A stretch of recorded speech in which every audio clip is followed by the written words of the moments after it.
Assalamu alaikum dear students. Today we are going to discuss Cauchy's theorem. We will discuss two theorems. One is for abelian when G is abelian, and one is for non-abelian. So what is the statement? Statement is same. Instead of G which is abelian, in the next theorem we will use that G is as non-abelian. Okay. So what is the statement? Let G be a finite abelian group. You choose any abelian group, and if a prime number P divides the order of G, we normally we like to write P divides this line as a symbolic notation for division. When I write P, this line order of G, this means that P divide order of G. Okay.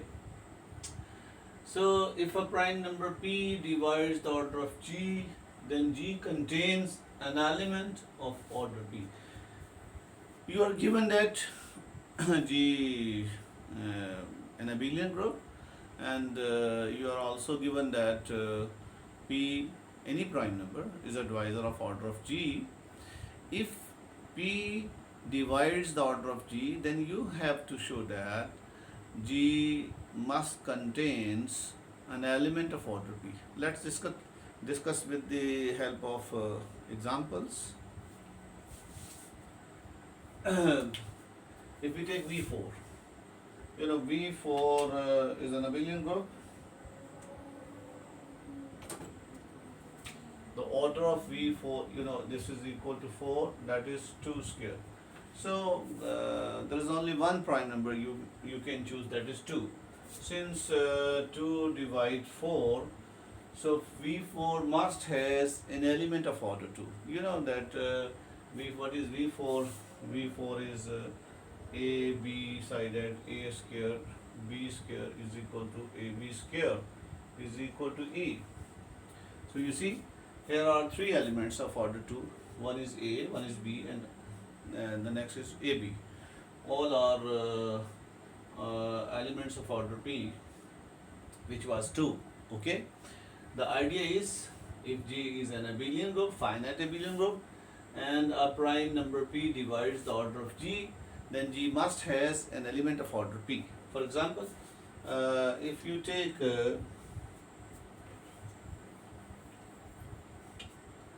let's say C125, the order of C125 is 125, which is equal to 5 cube. So of course P divide which is equal to 5. If you take prime number as 5, so 5 divide order of C125, which is 5 cube. 5 divide 5 cube.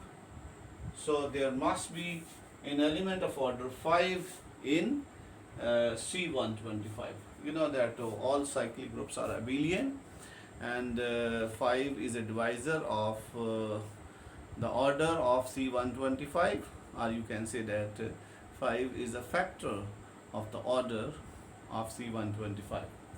So you can find that A25 is an element of order 5, because A25 power 5 must be equal to A power 125, which is equal to identity, where A is the generator. So now it should be very much clear that if G is an abelian group and any prime P divides the order of G, then G has an element of order P. We are going to prove this theorem with the help of induction. Firstly, we will show that theorem is true to have a basis for induction for some particular case. If you can show that result is true for some particular case, then you may assume inductive hypothesis, right? That suppose theorem is true for all groups of order less than n, and you take order of G as n, then you have to show that theorem is also true for G where order of G is n. with the help of supposition. So this is our style for induction. First you need to show for some particular case, then you have the inductive step. You must have to assume for certain numbers that theorem is true. Then you have to show that it is also true for n. If you are assuming that theorem is true for all groups of order less than n, then you need to show that theorem is also true for groups of order n. Okay, this is the step for induction. Okay, so let's prove with the help of induction.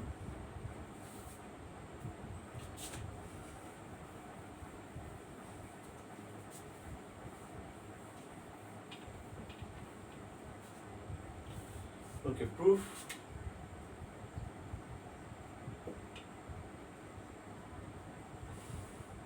We prove this theorem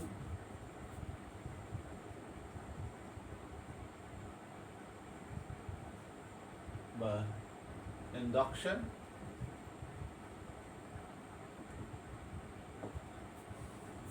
Okay, if order of G is equal to P, then of course you know that G, any group of order prime is cyclic, and if G is cyclic, then there must be an element of order P, at least the generator element is serving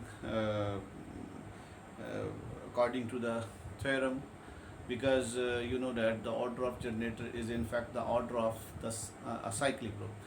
Okay, so if order of G is equal to P, of course P divides P. Clearly P divide P, there is no problem. So also you know that a group of order prime P must be cyclic, and if your group is cyclic, then the order of the generator is in fact the order of the group. Okay, so the order of the group and order of its generator both are same, right?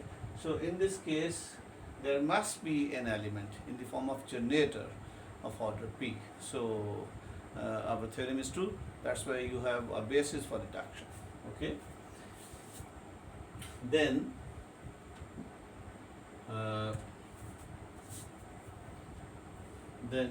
G is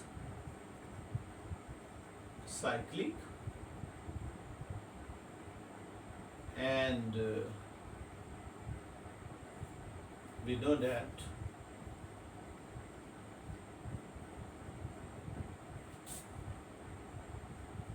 the order of a cyclic group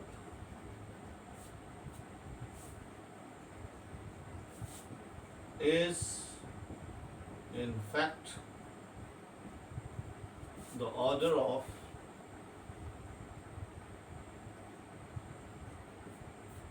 its generator, right? So let it be A, then G must be equal to A such that A power P is equal to P. Look at here, because G was the cyclic group, and if G is a cyclic group, then there must be a generator. Suppose it is A, then A power P must be equal to E, because the order of the generator is in fact the order of the cyclic group. Thus G has an element A of order P. So in this case our result is true.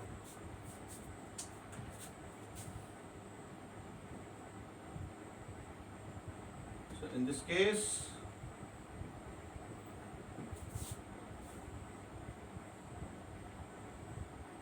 result is true,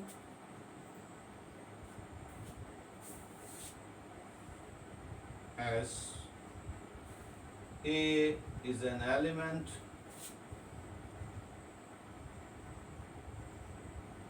of order P in G, right?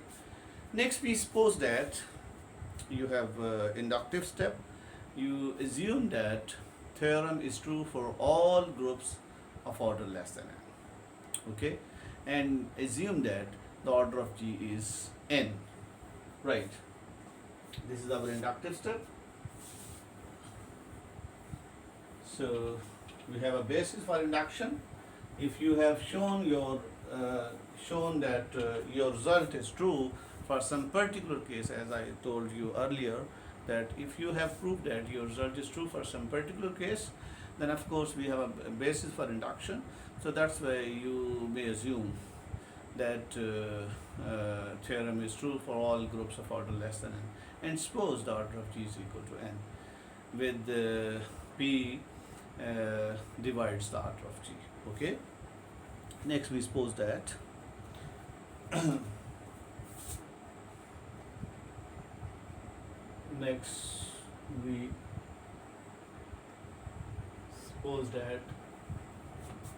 theorem is true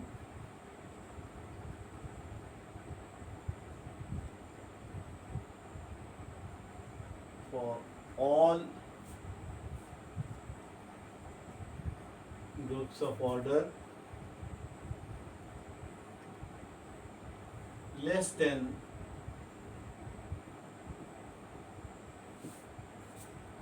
n, where order of G is equal to n and P divides the order of G, which is n. Now assume that your result is true for all groups of order less than n and are divisible by P, of course.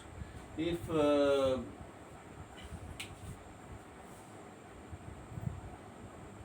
order is less than n, suppose that for all abelian groups of order less than n and divisible by P, you can write here and divisible by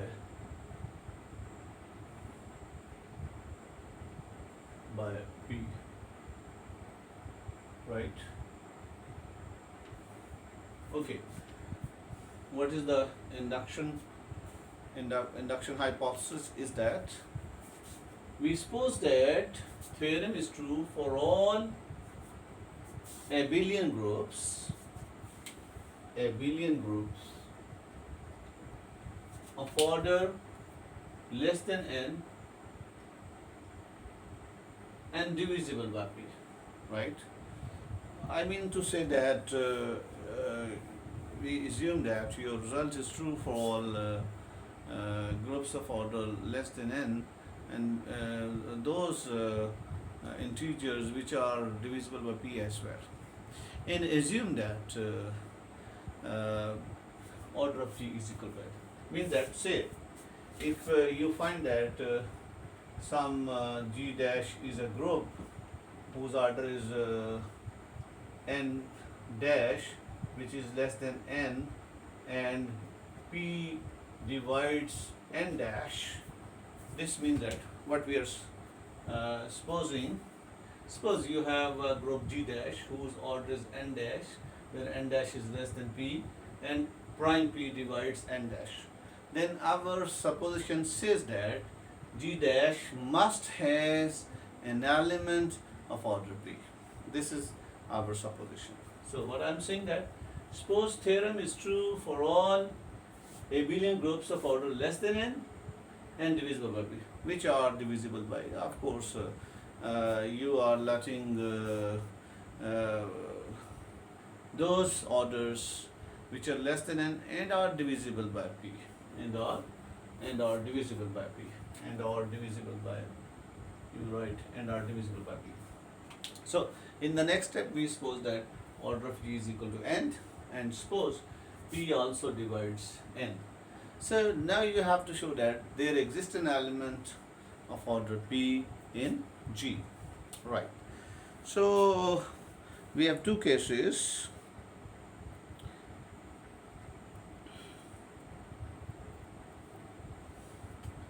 Let H be a cyclic subgroup. Now you have a question, why I am taking H as a subgroup? Because I want to show that there is an element of order P in H, since H is a subgroup of G. So because you can say that if H contains an element of order P, then that element must be an element of order G. That's why I am taking a subgroup. Okay, so let H be a cyclic subgroup of G generated by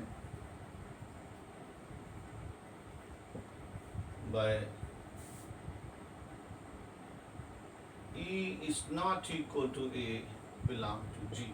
Of course, because identity can never be the generator of any proper cyclic subgroup. Identity could be the generator of a cyclic subgroup, which is the trivial subgroup, which is the identity itself. Okay, so we are assuming that let H be a cyclic subgroup of G generated by an element A, which is a non-identity element of G. This is possible because G is finite, and you know that by Lagrange theorem, the order of element also divides the order of G. That's why if G is a finite group, then the order of element of G must be finite. So let's say if A is an element of order R, then R must be finite. So A power R is equal to E. So in this way you can have a cyclic subgroup E, A square, and so on, A, R, which is a cyclic subgroup of G. So there is no problem. You can always find a cyclic subgroup with the help of any element of finite order. So like if you are saying that your group is A, B, so that A square is equal to B square is equal to AB square is equal to E. Look at, so order of A is E, so you could have a group that is A so that A square is equal to E. It's a cyclic group of this, cyclic subgroup of this group. Okay. Similarly, you can have another group H2 B so that B square is equal to E.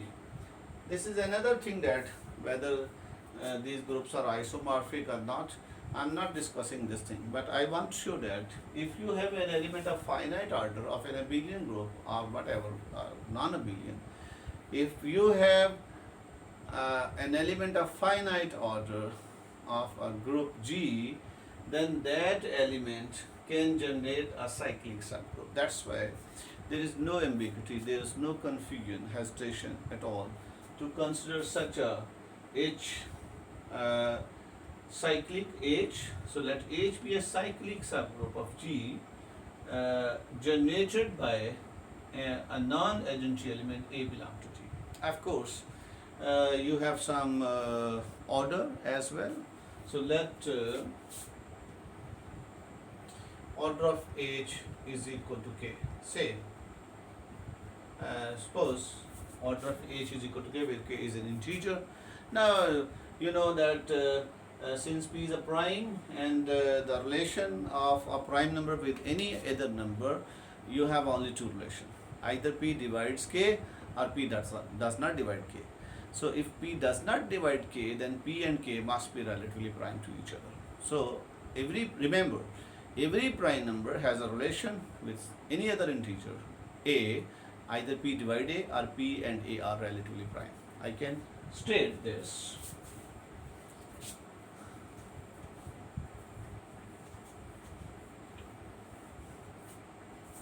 As if P is a prime number and A greater than 1 is an integer, then you have only one result, either either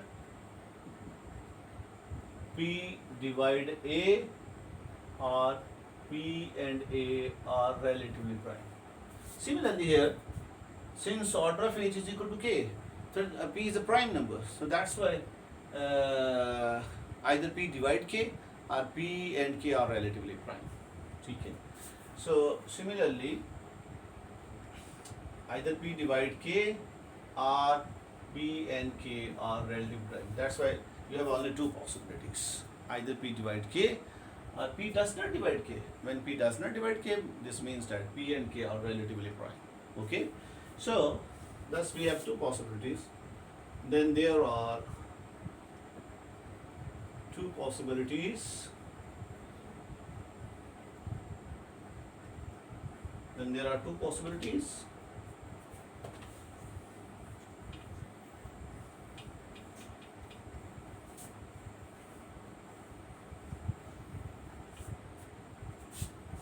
Okay.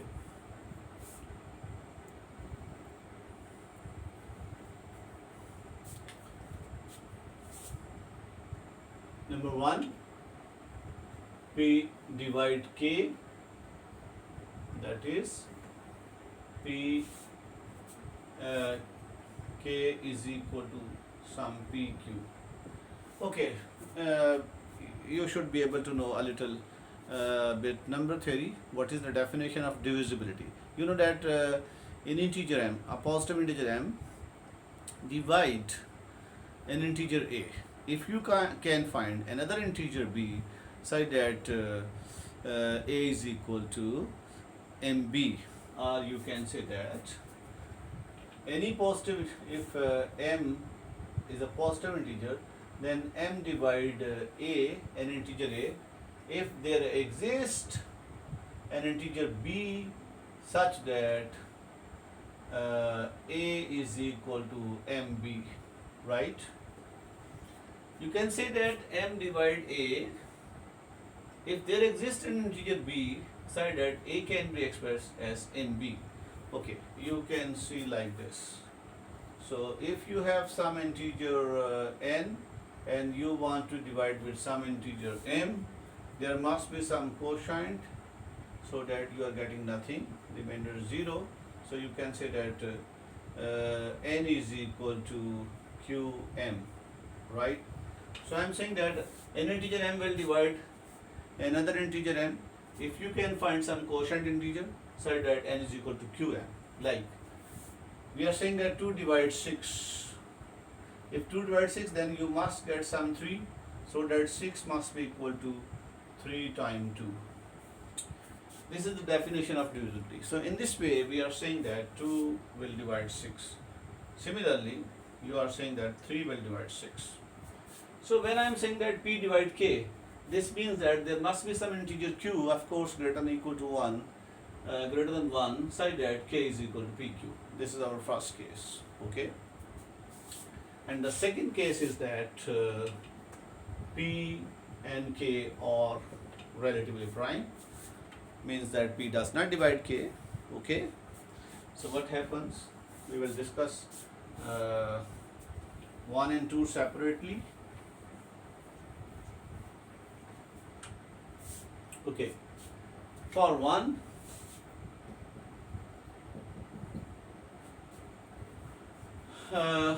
if P divide K, then by definition of divisibility,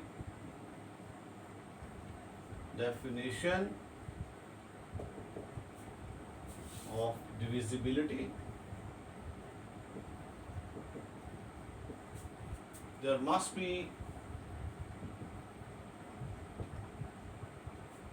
some integer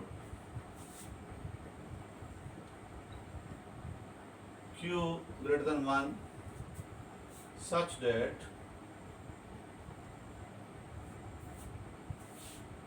k is equal to pq. Okay, and remember that k is the order of the cyclic subgroup H. That's why and A is the generator, so A power K is equal to energy. Also, a power k is equal to E. Okay, this is very much clear that K was the order of the cyclic subgroup H. We have assumed that H is a cyclic subgroup of G and generated by a non-agency element A. So that's why A power K must be equal to E. Now what is K? K is equal to PQ, or you can write A power PQ is equal to E, or A power Q power P is equal to E. So what does it mean that? So A power Q, some power of A.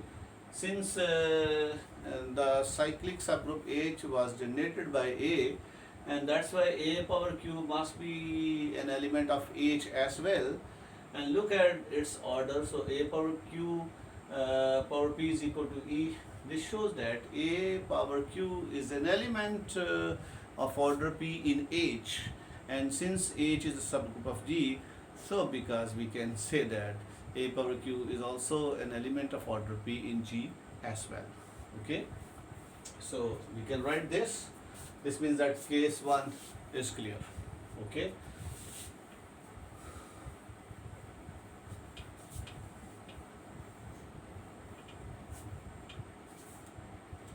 Since H is equal to A such that A power K is equal to E, so this means that A power Q is an element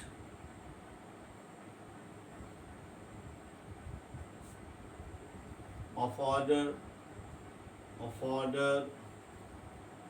P in H, so is in G as well, since H is a subgroup of G. Okay, this completes our first case, right? Remember, since H was assumed to be the cyclic group generated by a non-agency element A, that's why there is no problem, and the order of H was K, and you know that the order of the cyclic group is in fact the order of its generator. That's why I can write without any hesitation that A power K is equal to E, but you have shown that K is equal to PQ since P was the divisor of K, so that's why A power PQ is equal to E. This means that you can write this A power Q power P is equal to E. So A power Q, since H was this, so A power Q was an element of H as well with the help of definition of order P. So because we can say that our case 1 is true, means that you have an element AQ in H of order P, so because this is an element of G of order P as well. Okay, now come to case 2. What is the case 2?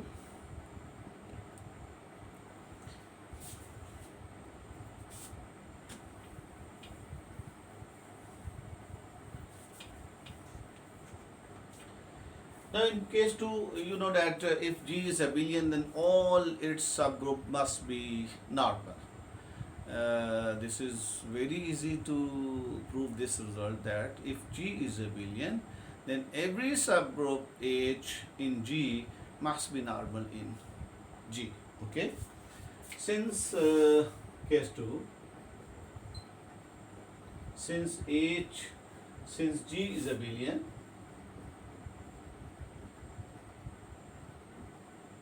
so H is normal in G, that is G by H is a factor group. You know, first at all you need to show that H is normal in G. That's why you can think about the factor group.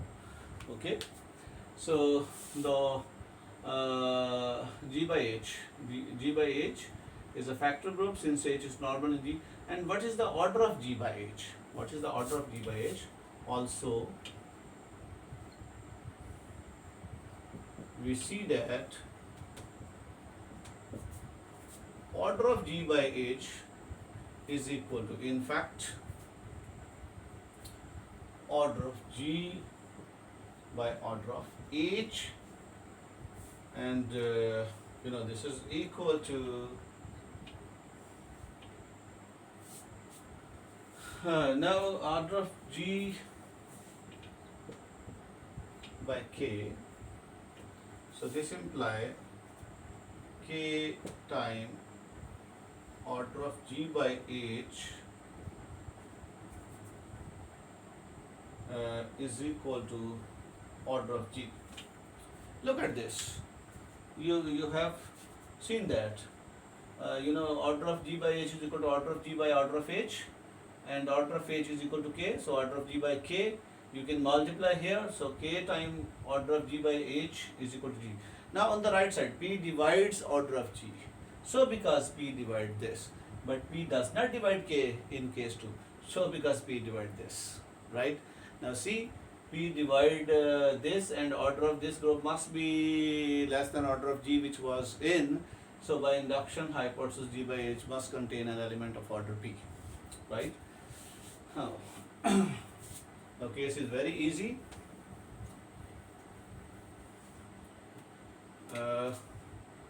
Since P divide order of G, say this is equation number 1.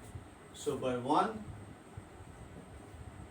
P divide K time order of G by H, but P does not divide K since P and K are relatively prime. Okay, since P does not divide K, this is case 2. Hence P must divide this, because you know that if this is also a very little result of number 3, if P divide AB, then either P divide A or P divide B. It's a very simple result. If P divide AB, then either P divide A or P divide B. But if P does not divide A, then P must divide B. Okay. So since P divide these two numbers, K into G by H, but P does not divide K, so you must have that P divides G by H.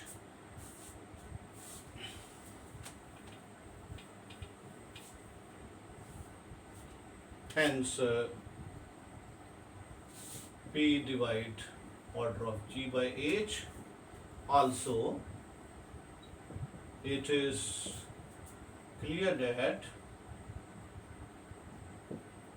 order of G by H, which is equal to order of G by order of H, which is less than order of G, which was supposed to be N. Now see, both the conditions are satisfied. P is a divisor of order of G by H, which was the factor group, and also the order of G by H is less than N. And you have supposed that whenever you are finding a group of order less than N, and also whose order is divisible by P, then that group must contain an element of order P. Hence, by induction hypothesis,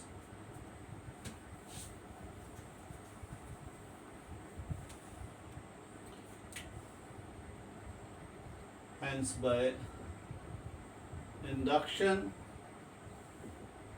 hypothesis, A by H has an element of order P. And you know that what type of elements A by H, G by H, sorry, this is our G by H. What type of elements G by H could have?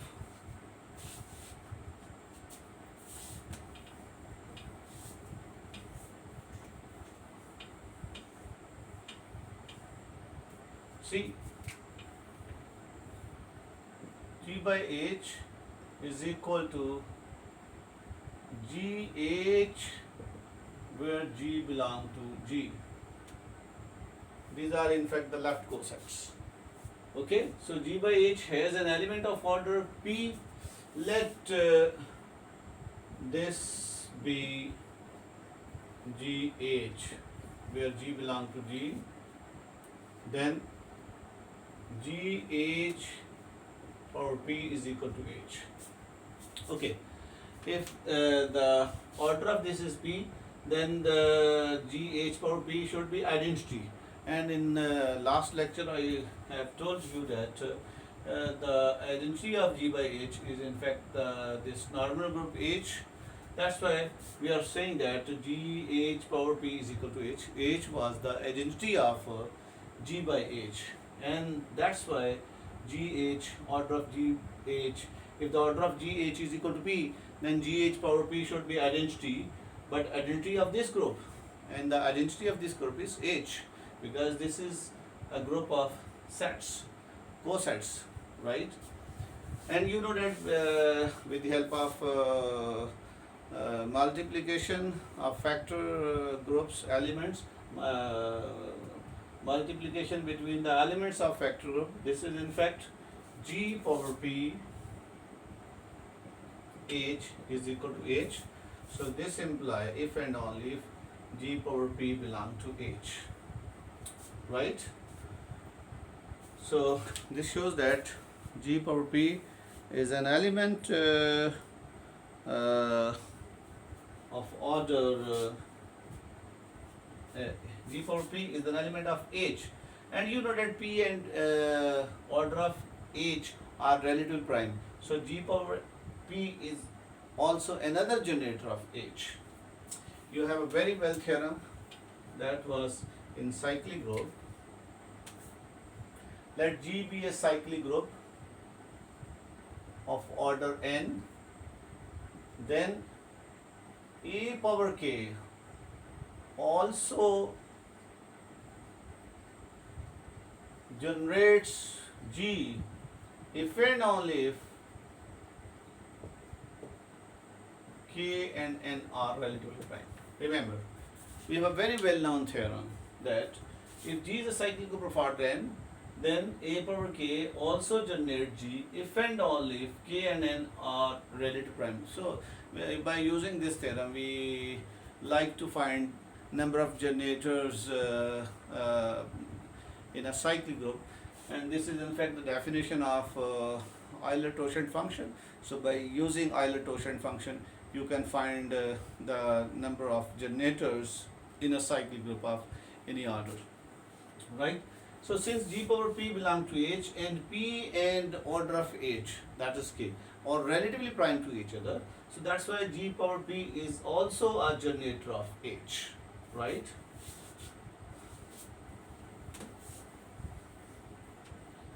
But by second case, but by 2 P and K are relatively prime, hence we must have that G over P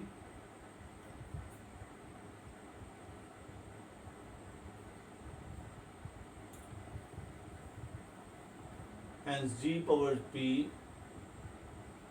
also generates H, that is order of G power P must be equal to K, is equal to density. Okay, see, remember G belongs to G. G is an element of capital G, so every power of G must also be in G, right? Since P and K are relative prime, so by using this theorem you can say that G power P also generates H, and you know that this means that G power P is a generator of H as well, right?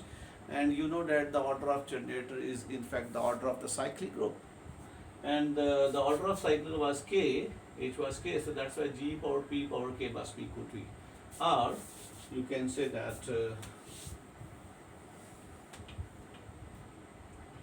or G power K power P is equal to E.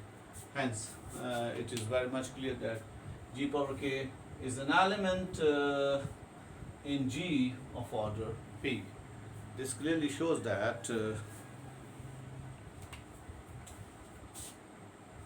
this clearly shows that g power k is an element in G of order P. This completes the proof. Proof is so easy. In the second case, you have assumed that P does not divide K, means P and K are relatively prime. If this is the case, then of course you can establish like this, that G power P also generate H, and order of H was K, so G power P power K is equal to E, that is G power K power P. And you know that G is an element of G capital G, so because all powers of G are also in capital G, so that G power K is an element in G of order P. This completes the proof. This was the Cauchy's first theorem. Now come to the Cauchy's second theorem. What is that theorem?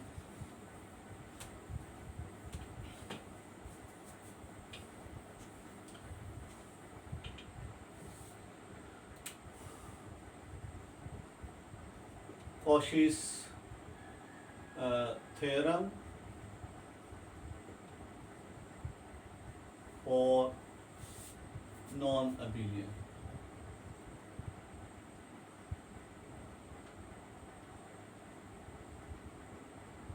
Okay, the statement is same. If you have G as a general group, either it is abelian or non-abelian, right? Now we can say that whether it is abelian or non-abelian, right? And any prime number P divides the order of G, then G contains an element of order P. We have the same statement. Let G be statement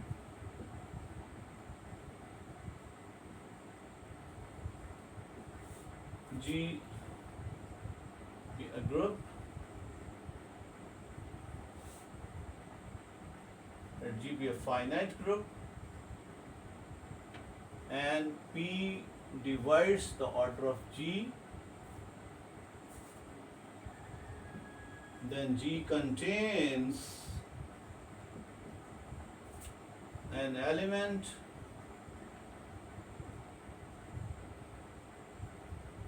of order P. Okay, now this is more general, whether G is abelian or not. Okay, so of course we have proved the case for abelian groups. Now we will think about non-abelian case, right? See, S3, the order of S3 is equal to 6. You know, 3 divides 6, so there must be an element of order 3. Also, 2 divides 6, so there must be an element of order 2 as well. And you know that what is S3? S3 is A, B, AQ, B square, AB square is equal to E, right? So see here, A cube is equal to E. So order of A is equal to 3. And B square is equal to E. So order of B is equal to 2. You see? This is the statement of Cauchy second theorem. Here S3 is non-abelian. You know, order of 3 is equal to 6 and 2 prime numbers. 3 is dividing the order of 6 and 2 also dividing the order of 6. This is the statement. If let G be a finite group and P divides the order of G, then G contains an element of order P. So this means that there must be an element of order 3 in S3 and there must be an element of order 2 in S3, right? This is our statement. Now we will prove this. Again we are going to prove this with the help of induction, right?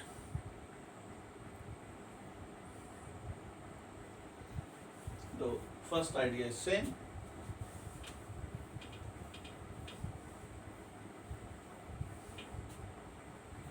Again we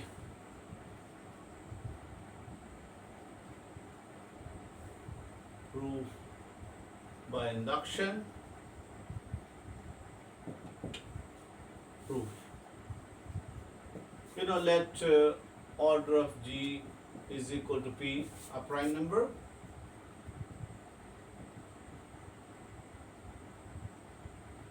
Then likewise, as we have discussed in first theorem, there must be G must be cyclic group. You know that every group of prime order is cyclic, and the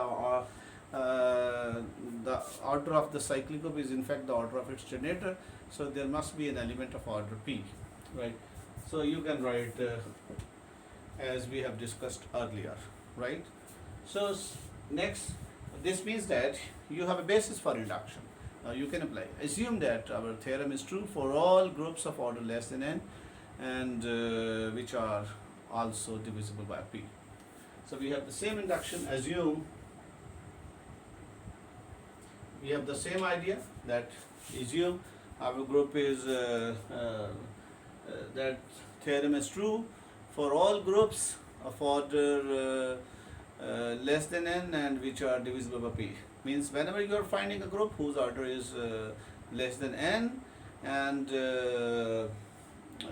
also divisible by prime P, then we can say that this group must has an element of order P, and assume that the order of G is n. Okay. So again you have to let H be any subgroup. Okay. Now we are not taking the cyclic subgroup, we are discussing internal. Of course, since G is finite, so there must be some elements of finite order as well. That's why you must have some proper subgroups. Okay. So let H be a proper subgroup. Let H be a proper subgroup of G. Now again we have two cases. We have the following two cases. Number one,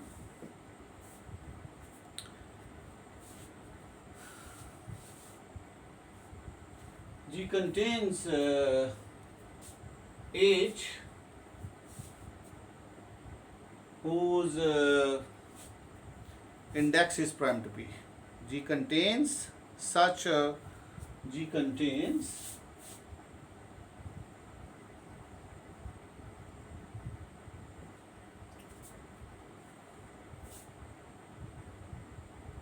the proper group H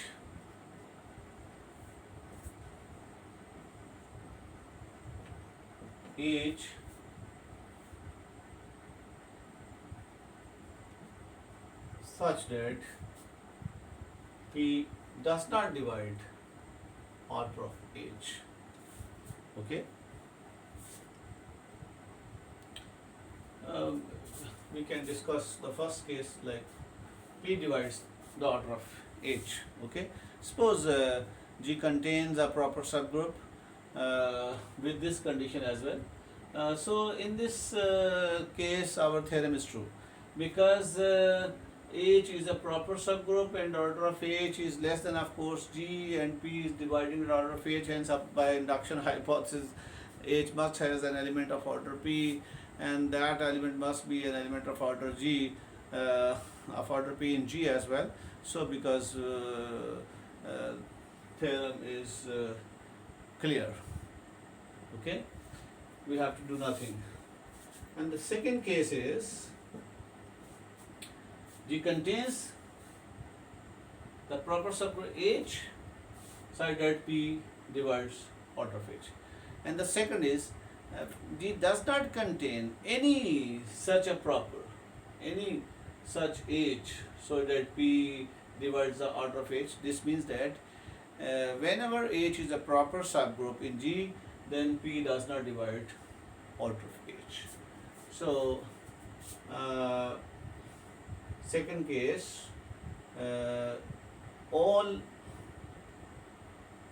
subgroup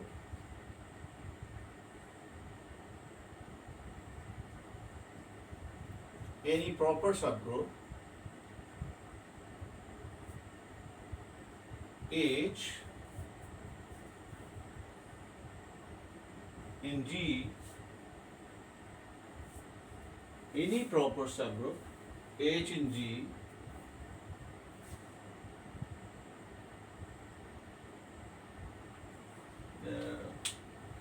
we can write like this. P does not divide order of H for any proper subgroup H in G. This means that whenever you are taking a proper subgroup H in G, its order P will not divide the order of H. This means that P must dividing the index of H in G, right? Okay, you see that by Lagrange theorem, index of H in G into order of H is equal to order of G is our Lagrange theorem. And if P divides the order of G, then P must divide the left side as well. So if P divide the order of G, then you can say that P divide index of H in G and order of H, but P does not divide order of H.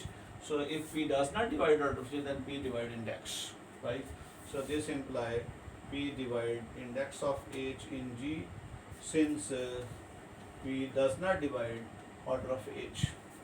So what I am saying that this means that all proper subgroups H in G has index divisible by P, and the first one is that H contains a proper subgroup H whose index is not divisible by P, or simply you say that G contains a proper subgroup H such that P divides order of H, and P have no proper subgroup whose order is divisible by P, means that P does not divide order of H for any proper subgroup H in G. We are saying the same thing as we have discussed in case 1, in Cauchy's theorem 1. So there is no difference. We are discussing the same things. You take a proper subgroup H and you are saying that the order of H either divisible by P or not divisible by P. If it is divisible by P, then it is case 1. If it is not divisible by P, then of course its index must be divisible by P because of the Lagrange theorem, right? Now we discuss each case separately.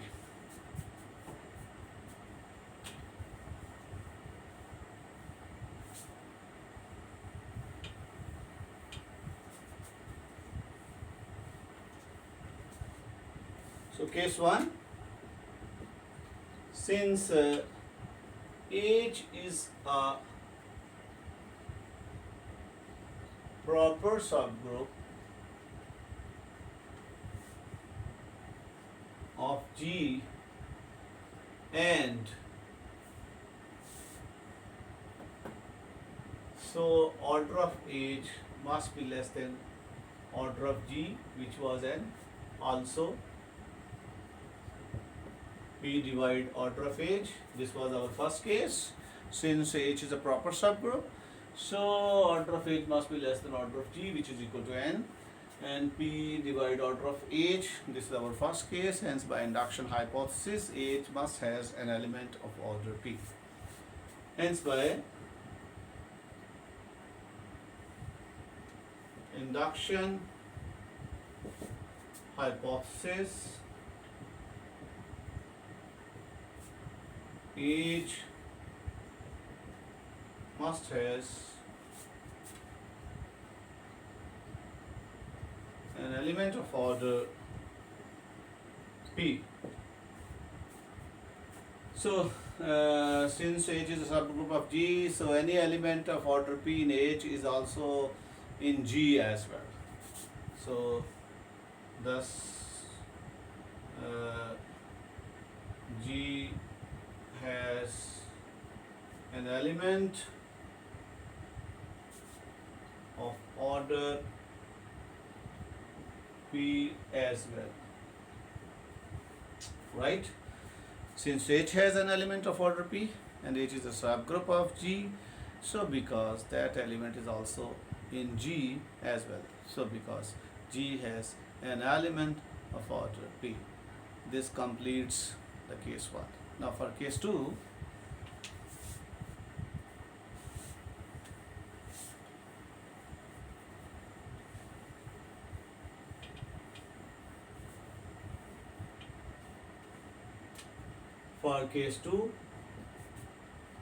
let there be R possible conjugacy classes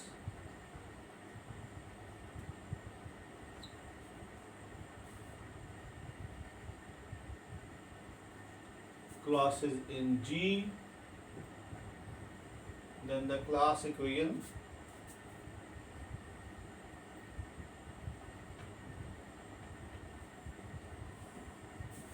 of G is order of G must be equal to order of CA1. Of course, one of them is CE as well. Identity class, corresponding identity class, plus CA1. Okay, here you can say that this is CA1, CA2, CA3, plus so on CAR, right? Okay, suppose the order of let order of CAI is equal to MI for each I is equal to 1, 2, 3, so on R, then order of G becomes, which was N, becomes M1 plus M2 plus so on plus MR. Okay. You take the conjugacy class, and this is the class equation of that group. So N must be equal to M1 plus M2 plus I. And you know that there must be some of the MI must be 1 because you have the identity element in G which is self-conjugate. So the corresponding to identity, you must have a self-conjugate element, right? So you must have some MI which is equal to 1. E is the self-conjugate element. Okay. Also we claim that there must be more than one self-conjugate elements, right?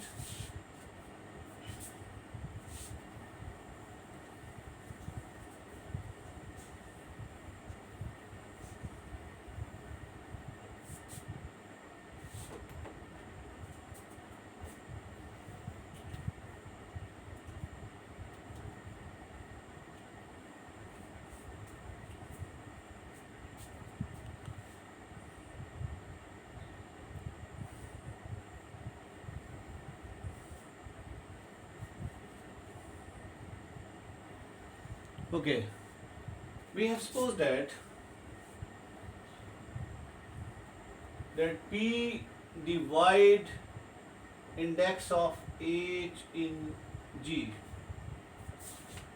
Now remember that each of the MI, first you can write that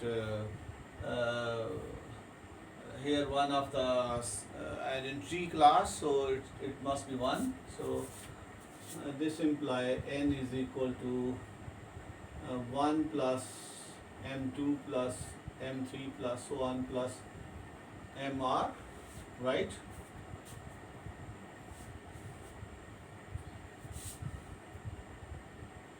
Since CE is equal to E, that's why you assume M1 is equal to 1. Okay. You have a class corresponding to identity element, and you know that identity element is a self-conjugate element, so is a central element. So there must be some mi is equal to 1, and assume that this is m1. So that's why the class equation becomes n is equal to 1 plus m2 plus m3. Now remember, since P divide index of H in G, and every m2, m3, mr are in fact the index of normalizer in G.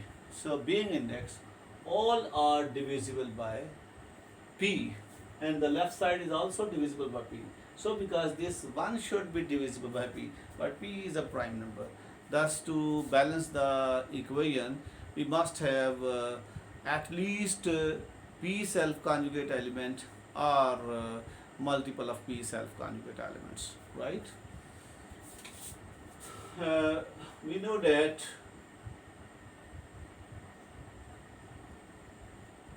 each mi for 2 lesser equal to I lesser equal to r, each mi being the index of normalizer,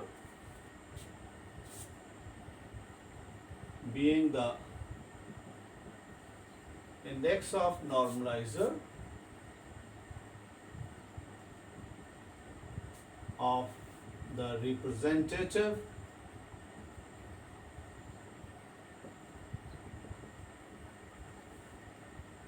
element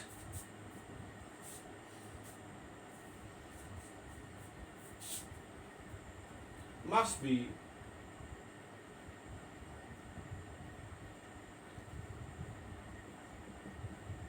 divisible by P. Okay. You know that number of elements in a conjugacy class is in fact the index of its normalizer in G. And you have suppose that what is the index? H. Here instead of H you are taking normalizer, and you know that normalizer are the proper subgroups. So index of normalizer in G, we have claimed that in this case every proper subgroup, that H be a proper subgroup, then there is no proper subgroup whose order is divisible by P. This means that the index of every proper subgroup must be divisible by P. So because index of the normalizer, because normalizer is a subgroup, so index of normalizer in G must also be divisible by P. Hence M2, M3 all are divisible by P. Okay, now recall this. We know that each mi from 2 to r being the index of normalizer of the representative element must be divisible by P, right? Because in this case by P, using case 2,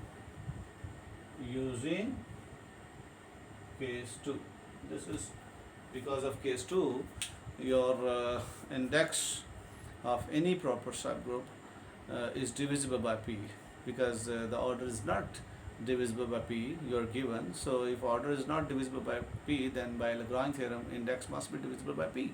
So because P divide M2, P divide M3, P so on, also by P divide N, because you have taken that order of G is equal to N and P divide N, and you have to show that G contains an element of order P.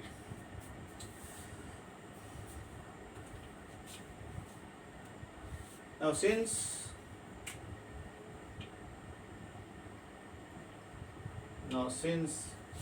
P divide N and P divide Mi 2 lesser equal to I lesser equal to R, say this is equation number 2. So to balance equation 2, we must have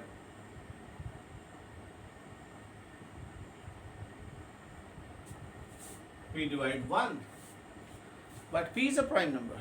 This means that there must be at least P self-conjugate elements in G, or multiple of P. But P is prime,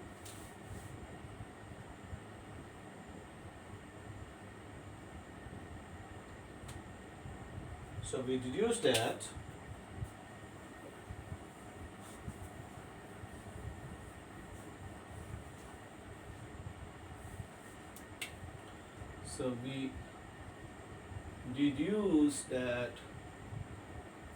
there must be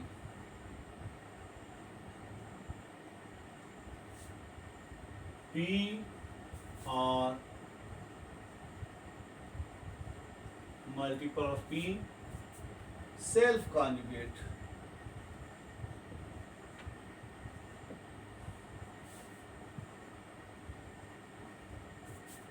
elements in G.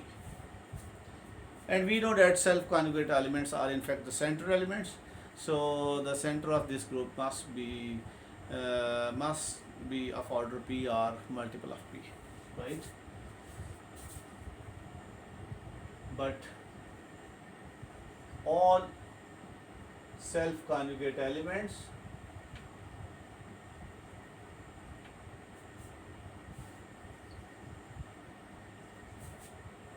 are the central element, hence center of G contains P or multiple of P elements. Thus, in either case, the order of center is divisible by P. If order of center is P, then P divide P. If order of center is some Kp, then again P divide Kp. Thus, in either case,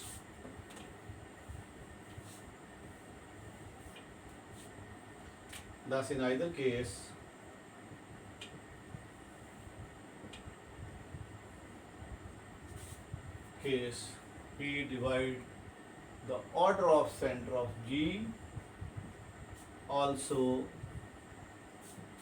order of center of G is less than order of G, which is equal to n. Hence, by induction hypothesis, center of G must has an element of order P. Okay.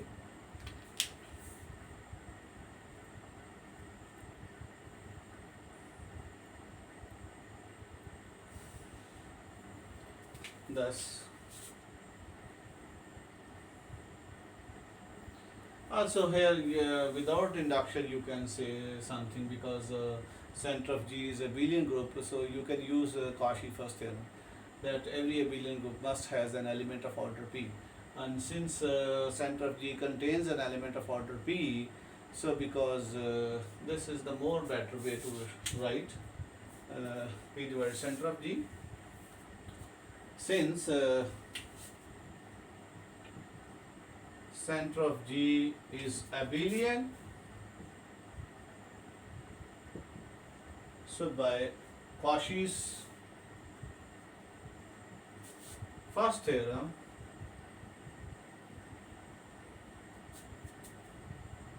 center of G has an element of order P, and so because